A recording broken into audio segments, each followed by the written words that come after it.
You know, most campfire stories are harmless. They're just something people tell to scare the new guy, or pass time when the drinks are running low and the fire's burning down to embers. Most of the time, you can laugh about them the next morning when the sun's up and the world feels normal again. But there's one story I can't laugh at, because I've seen it. It's been over 10 years now, and I still have dreams about that night. When I wake up from them, I check the locks, close the curtains, and I always make sure I'm not camping anywhere near the woods. This isn't some I heard it from a friend thing. It happened to me. And I think about it every time I hear dragging sounds in the dark. This was late September. One of those years where summer just refused to give up, but autumn was trying to push its way in. A mate of mine, Mark, invited me on a group camping trip. He was the kind of bloke who loved finding hidden spots. Nobody else knew about them. He said they were untouched by tourists. We met at the petrol station just off the A road, loaded up on snacks and cheap drinks. Followed his car for hours. The road turned to gravel, then dirt, and then not much of a road at all. The GPS gave up a good 30 minutes before we arrived. Phone signal? Forget it. The last bar flickered and vanished somewhere between the second cattle grid and the narrow track where the trees just started clawing at the roof of the car. Campsite wasn't marked anywhere. Just a rough clearing beside a pond. Pond water was still and dark, with a smell under the surface like something rotting.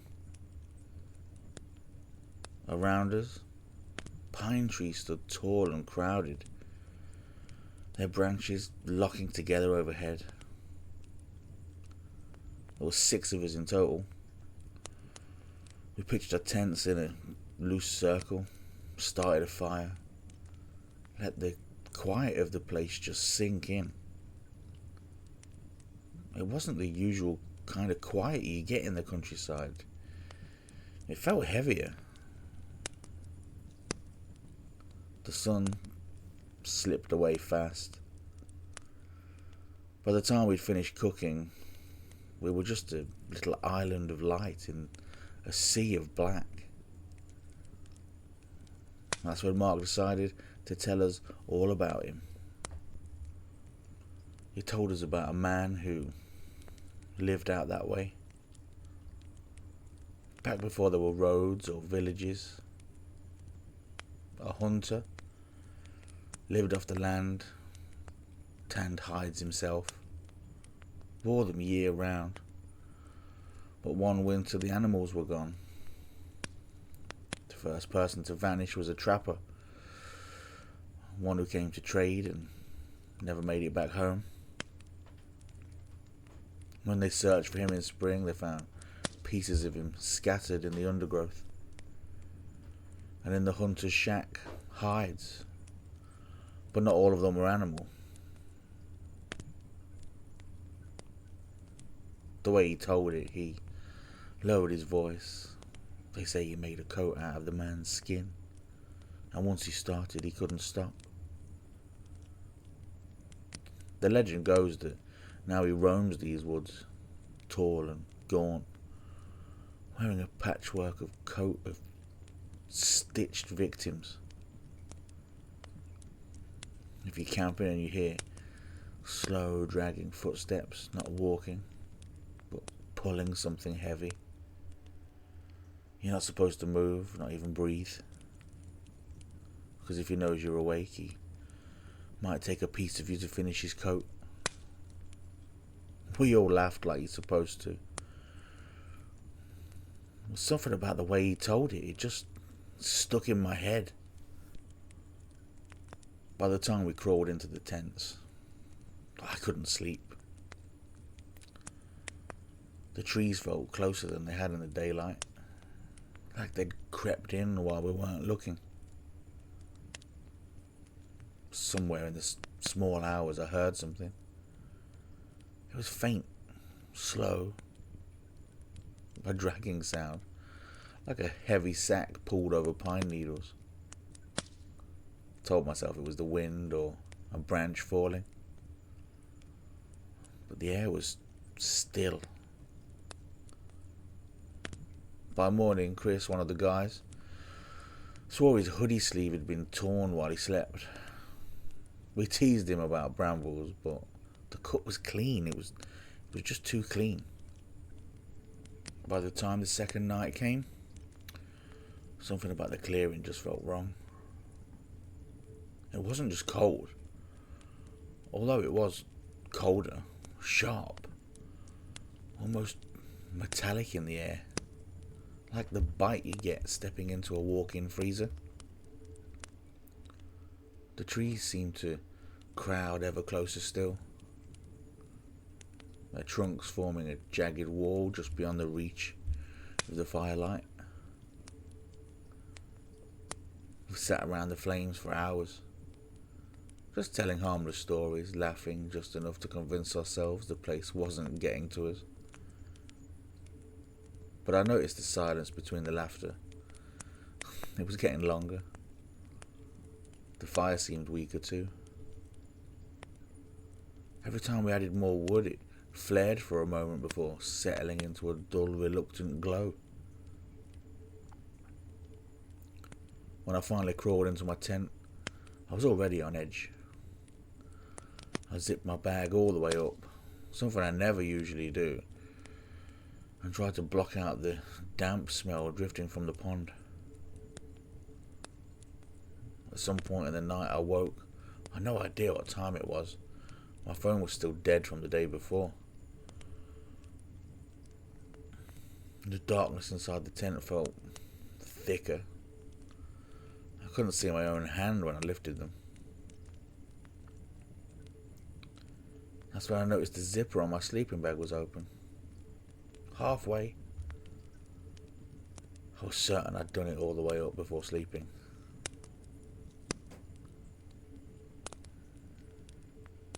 Then I became aware of the shape outside my tent. Not tall, not moving, just a low, rounded shadow pressed close to the fabric. As though something or someone was crouched there listening. I didn't move, didn't breathe, just listened. The silence was so complete it made my ears ring. Eventually, the shadow was gone. I couldn't tell when it had left. I lay there for what felt like hours before I drifted back into a restless sleep.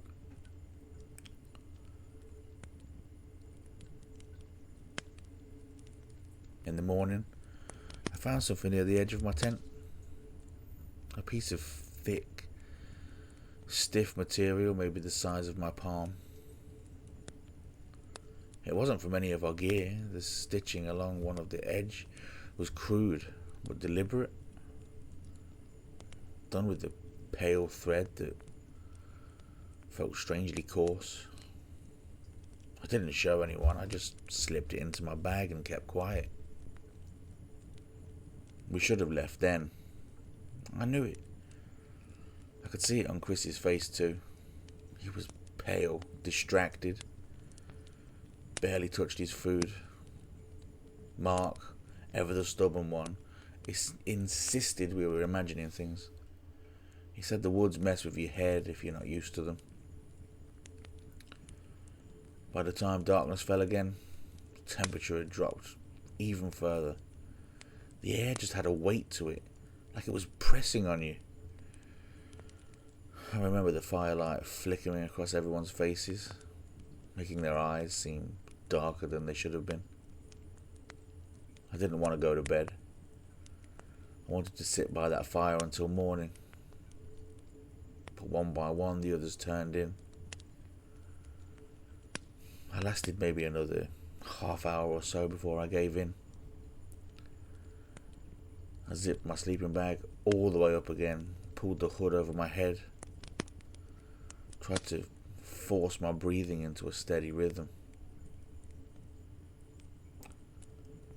That's when it started. Just a faint sound at first, a little far off. Not footsteps exactly, slower, heavier,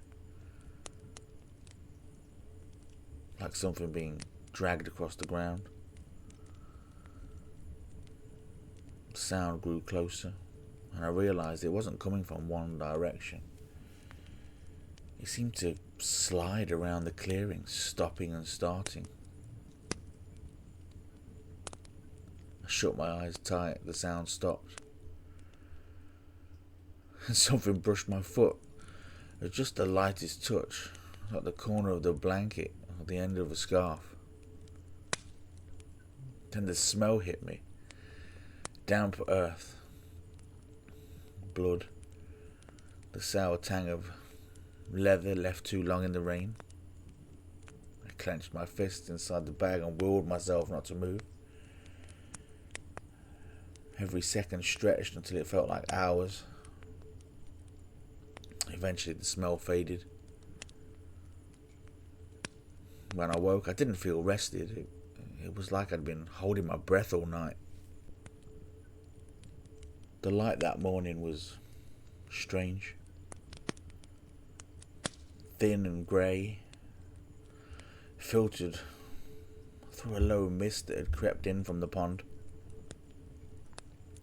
I pulled myself out of my tent and felt a sting across my calf.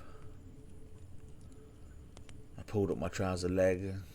I saw a thin, shallow cut running along the skin. Not jagged like a scratch from a bramble, but clean and deliberate. That's when I noticed Chris's tent was still zipped. Completely still. I called his name. No answer. The others joined me. We unzipped the tent and found his sleeping bag empty. His boots were still there, his backpack, his jacket. It was as if he'd just stepped out without taking anything.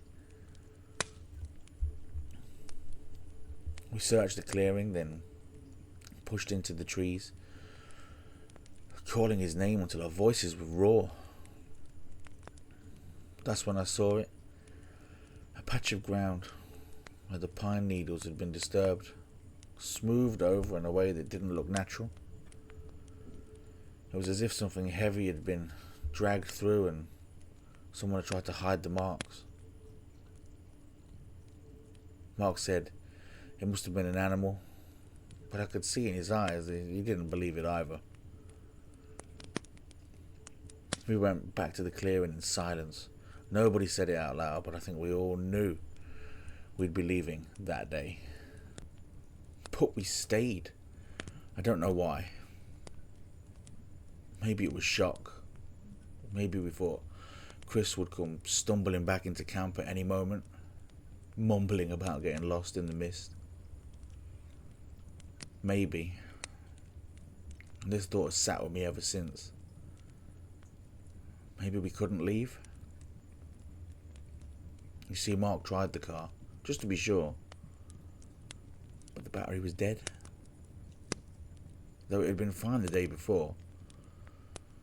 We both just stood there for a moment in the chill morning air. Neither of us speaking. The others too, just silent. The mist never fully lifted that day.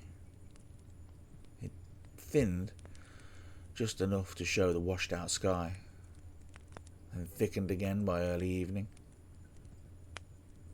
as if it was just waiting for the dark to really settle in. By the time the last of the grey light faded, I realised something.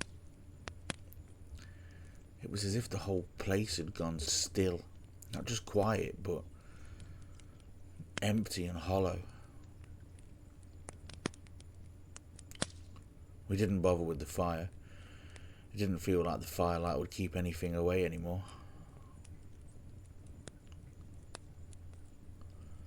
We sat in the tents. Lantern between us, the shadows crowding just beyond the nylon walls. Must have been after midnight when it began. The same dragging sound as before. Slow, steady, circling. But this time it didn't stay at the edges. It came closer.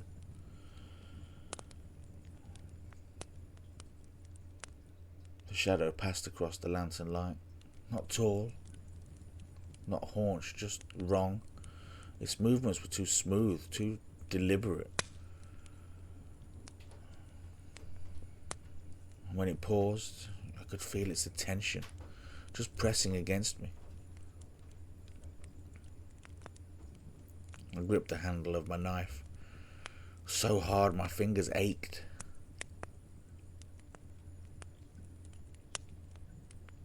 We just stared at the tent walls. And the zipper twitched. Not unzipped, just teased. A slow pull down 1/2 inch. Then up again. Like it was seeing how easy it would be to come in. We didn't sleep. We didn't speak. We just sat there, frozen, until the hint of pale light touched the walls of the tent. When we all got up, we packed in silence. The mist clung low, wrapping around the tents and gear, making everything look like it was dissolving into the air. Mark went to check the car again. I stayed behind, stuffing the last of my things into my rucksack, when I felt it, that shift in the air. A presence. I looked up, and there it was, about 10 feet away, standing just beyond the tree line. I can't tell you if it had a face. The hooded head seemed to ripple like the surface of water, never holding a single shape long enough for me to make sense of it. Its clothing looked like stitched together from pieces of, I don't know, leather maybe, but the colour was wrong, pale, and stretched in uneven panels, joined by crude heavy thread. It stood there, just still and waiting. I swear the air between us felt thick, like I'd have to push through it to move. Feel my heart thundering. And it tilted its head just slightly, like it was studying me. I understood something deep in my bones. It didn't chase, it didn't run, it just waited. Waited for you to be too tired, too cold, too lost. And then it took you. Mark's voice broke the spell. He was shouting my name from the car. The engine was running again. I don't know if anybody else saw it too. But when I looked back, it was gone. There was no rustle of movement, no footprints, no sound, just empty space where it had been. We piled into the cars and left. Just drove, didn't speak, didn't look back. Even now, years later, I think about Chris, about the thing in the trees, about how some nights I wake with that feeling that someone's just standing outside my bedroom door, just waiting for me to get tired again. Weeks had passed. I told myself I'd move on, that it was just a strange night. But I didn't camp again, and I didn't sleep well. One afternoon I finally decided to unpack my rucksack. It had been sitting untouched in the corner of my room, as if moving it would make something wake up. I pulled out my spare jumper, my torch, my sleeping bag, and then something else. A square of pale, stiff material. The edges were perfectly straight. The corners were sharp. It didn't look torn or damaged. It looked crafted, made. It was warm, unnervingly so, like it had been sitting in the sun. The surface was smooth, but the pattern of pores was wrong, and the colour was too close to human skin to mistake for leather. I didn't remember packing it. Every instinct screamed at me to get rid of it, to throw it away without touching it again. But I didn't. I just sat it down on my desk, staring at the way the light caught the clean edges, wondering who or what had cut it so precisely.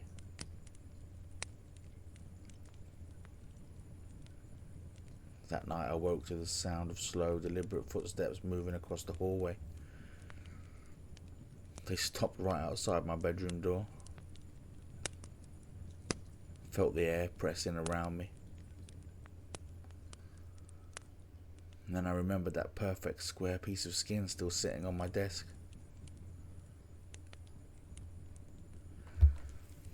That's when I realised the skin taker hadn't stayed in the forest. It knew exactly where I lived now.